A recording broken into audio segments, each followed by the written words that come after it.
Pencurian modus baru muncul di Jakarta. Lebih spesifiknya, pencurian uang amal yang biasanya dikoordinasi oleh sejumlah masjid di Jakarta. Pencurian ini dilakukan dengan cara canggih, mengikuti pengumpulan uang amal yang kini sudah dilakukan dengan cara modern, yakni melalui KRIS atau Quick Response Code Indonesia Standard. Uang amal sumbangan jamaah masjid pun langsung nyelonong masuk ke rekening pelaku. Sebelum saya jelaskan bagaimana modernnya pencurian uang amal yang terjadi di Jakarta saat ini, saya akan jelaskan model pencurian yang dalam tanda kutip dilakukan secara tradisional. Pencurian uang amal sudah sering dilakukan, saudara. Namun seperti yang Anda saksikan di sini, biasanya pencurian uang amal dilakukan dengan menggondol langsung hingga menjebol paksa kotak amal yang biasanya banyak tersedia di masjid-masjid. Tapi yang menghebohkan, kali ini pencurian uang amal dilakukan dengan cara baru. Cara baru yang disesuaikan dengan modernisasi pengumpulan uang amal. Pencurian dilakukan sekaligus dengan cara menipu atau mengelabui jemaah masjid yang ingin beramal, yakni dengan cara mengganti barcode kris kotak amal. Aksi sang pencuri sekaligus penipu ini terekam kamera pengawas atau CCTV di lantai 7 Masjid Nurul Iman Blok M Square, Jakarta Selatan. Jadi saudara, QR Code yang sebelumnya menempel di kotak amal diganti dengan QR Code yang sudah dimodifikasi yang secara otomatis uang jemaah yang ingin beramal masuk ke rekening pribadi pelaku. Lalu bagaimana awal mulanya aksi pelaku ini bisa terungkap? Pihak DKM awalnya tak menyadari soal keberadaan barcode kris palsu itu. Bahkan DKM Masjid Nurul Iman baru tersadar setelah 4 hari barcode palsu tersebut dipasang di area masjid. Pihak DKM baru menyadari ketika melihat adanya keanehan di beberapa sudut masjid. Kris asing itu menempel di kotak amal, tiang masjid, dan dinding masjid. Setelah menyadari keanehan itu, DKM Masjid Nurul Iman langsung mengecek rekaman CCTV. Disitulah pengurus masjid melihat aksi pelaku mengganti kris untuk amal dan melaporkannya ke polisi. Dari sini, polisi langsung bergerak. Setelah polisi menelusuri keberadaan pelaku, polisi akhirnya mendapati lokasi pelaku tinggal di sebuah rumah indekos mewah di kawasan Senayan, Jakarta Selatan. Saat polisi menggerebek tempat indekos mewah pelaku, yang bersangkutan tak berkutik. Saat kamar indekos digeledah, polisi menemukan banyak sekali stiker kris yang belum ditempelkan pelaku. Tak butuh waktu lama, pelaku pun dibawa polisi ke Polda Metro Jaya dengan sejumlah barang bukti yang ikut diamankan. Kita lihat sekali lagi gambar dari CCTV yang merekam aksi pelaku, saudara. Dari perawakannya, pelaku ini tidak berpenampilan sebagai seorang penipu ya, apalagi pencuri. Pelaku terlihat tenang, bahkan aksinya dilakukan tanpa menutup wajah, tanpa menggunakan masker. Nah, di sini tampak seorang pria berkacamata, berbaju biru, bercelana biru, berada di dekat kotak amal masjid. Lalu mendekati kotak amal dan melakukan sesuatu di situ.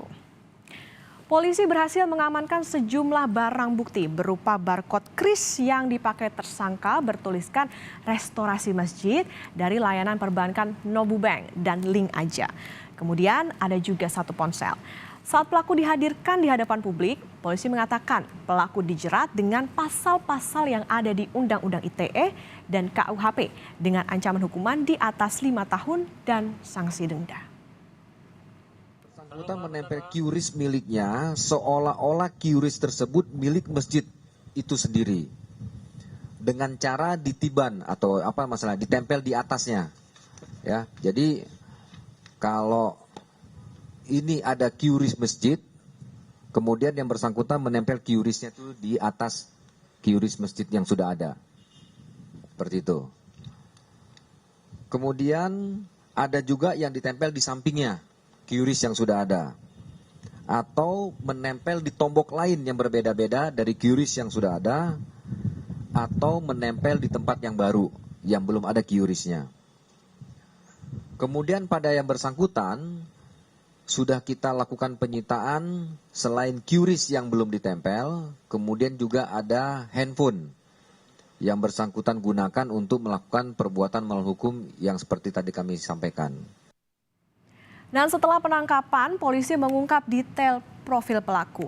Pelaku saudara diketahui bernama Muhammad Iman Mahlilubis. Yang mengejutkan, pria berusia 39 tahun ini merupakan bekas pegawai salah satu bank BUMN. Bahkan pelaku yang kini sudah menyandang status tersangka pernah menduduki jabatan prestisius di salah satu bank milik BUMN itu. Ia diketahui pernah bekerja di bank BUMN itu selama 12 tahun 7 bulan. Setelah dimintai keterangan oleh polisi, pelaku mengaku telah memasang kris palsu di 38 titik dan sebagian besar di masjid-masjid besar di Jakarta. Sejumlah masjid itu seperti di Masjid Istiqlal, Masjid Sunda Kelapa, Masjid Cut Mutia, dan Masjid Al-Azhar. Pelaku mulai memasang kris miliknya ke kotak amal masjid sejak bulan Maret lalu.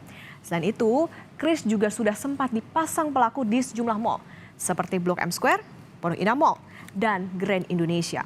Sedangkan modus penempelan stiker masih didalami polisi. Soal kasus kris palsu kotak amal masjid, Bank Indonesia menyatakan ini merupakan bentuk penyalahgunaan kris. Kris pelaku pun telah diblokir oleh Bank Indonesia. Pelaku mendaftar sebagai merchant kris dengan nama restorasi masjid. Namun, merchant tersebut tidak terdaftar sebagai tempat ibadah, melainkan merchant reguler. Bank Indonesia mengimbau agar masyarakat lebih waspada saat menggunakan kris. Langsung datang ke TKP, kami sudah bekerjasama juga dengan penyelenggara jasa pembayaran yang melakukan di mana si pelaku menggunakan itu dan langsung meng-freeze akunnya untuk tidak disalahgunakan.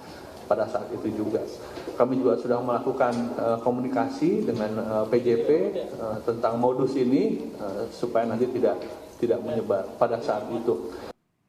Nah, dari kasus ini saudara tentu penting untuk mendeteksi kris palsu. Cara yang pertama yakni saat memindai kris, konsumen harus menggunakan aplikasi penyelenggara sistem pembayaran atau PJSP yang resmi sesuai petunjuk masing-masing PJSP.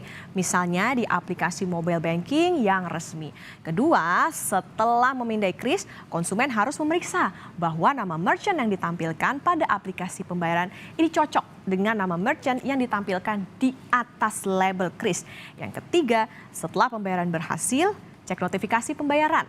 Karena setiap konsumen akan menerima notifikasi. Hal yang sama bisa dicek juga ke merchant.